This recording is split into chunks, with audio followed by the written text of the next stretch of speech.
സംയോജിത കൃഷിയും ശാസ്ത്രീയ കൃഷിരീതികളും ചെറുകിട കൃഷി സംരംഭത്തെ എങ്ങനെ ലാഭകരവും സുസ്ഥിരവുമാക്കാമെന്നതിന് ഉത്തമ ഉദാഹരണമാണ് കോഴിക്കോട് കുറ്റ്യാടി മരുതോങ്കരയിലെ കർഷകനായ കൈതക്കുളത്ത് ഫ്രാൻസിസ്.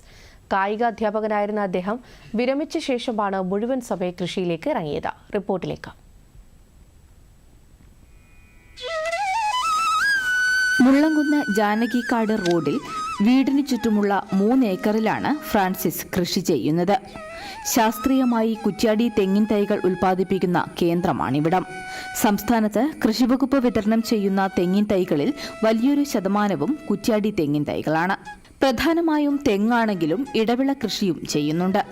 വിവിധയിനം കവുങ്ങുകൾ, വാഴകൾ, കുരുമുളക്, കാപ്പി, വനില, മാംഗോസ്റ്റിൻ, കിഴങ്ങ് വർഗ്ഗങ്ങൾ, മത്സ്യകൃഷി, തേനീച്ച വളർത്തൽ, പശു, കോഴി, താറാവ് തുടങ്ങിയവയെല്ലാം ഫ്രാൻസിസിന്റെ കൃഷിയിടത്തിലുണ്ട്.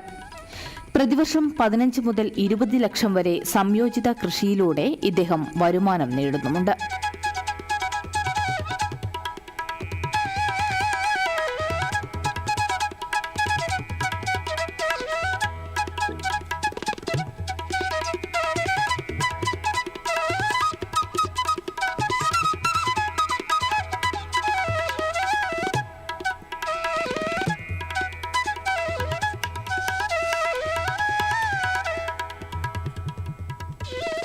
ശാസ്ത്രീയ രീതികളും പരിചയസമ്പന്നതയുമാണ് വിജയത്തിന് പിന്നിൽ.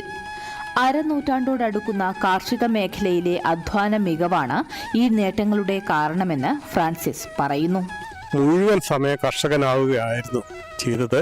അതുപോലെ തന്നെ ഇതിന് ഈ റിട്ടയർമെന്റിന് മുമ്പ് തന്നെ ഏതാണ്ട് ഒരു 50-55 കൊല്ലത്തെ അധ്വാനമാണ് കാർഷിക മേഖലയിൽ. എനിക്ക് എപ്പോഴൊക്കെ സമയം കിട്ടുന്നോ ആ സമയങ്ങളിൽ മുഴുവൻ ഞാനിതിൽ വ്യാപൃതനാകുമായിരുന്നു. എനിക്ക് അത്ര താല്പര്യമായിരുന്നു.